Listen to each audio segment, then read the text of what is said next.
एका आईला आपल्या मुलाच्या लग्नाची खूप चिंता होती. तिला वाटत होतं की तिच्या मुलाचं अशा मुलीशी लग्न व्हावं जी घर सांभाळेल आणि संस्कारी असेल. खूप शोधल्यानंतर तिला 2 मुली आवडल्या. पहिली मुलगी खूप सुंदर होती, शिकलेली आणि एका मोठ्या कंपनीमध्ये नोकरी करणारी होती.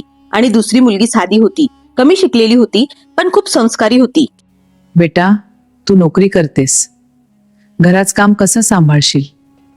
आंटी, मी घरचं काम करणार नाही, त्यासाठी मी नोकर ठेवेन. आणि तसंही आम्ही लग्नानंतर वेगळं राहू, त्यामुळे काही अडचण येणार नाही.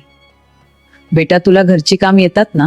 हो आंटी, मला सगळं घरकाम येतं, मी सगळं सांभाळेन. मुलाला पहिली मुलगी आवडली आणि आईला दुसरी. या गोष्टींवरून दोघांमध्ये वाद सुरू झाला. वाद इतका वाढला की घराचं वातावरणच बदललं. आई, मी शहरातल्या मुलीशीच लग्न करणार. मला गावातली मुलगी अजिबात आवडली नाही. बेटा, गावातली मुलगी घरगुती असते, ती तुझी चांगली काळजी घेईल. त्रासून आई एका संतांकडे गेली.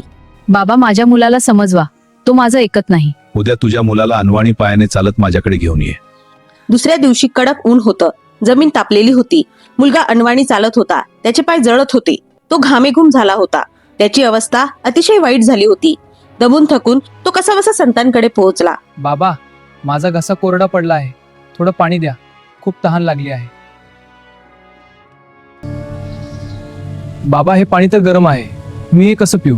पण बेटा, हा ग्लास बघ किती सुंदर आहे, चांदीचा आहे. सुंदर ग्लासचा काय उपयोग? माझी तहान तर भागली नाही याने. मग जा, तिकडच्या मडक्यातून पाणी पिऊन ये.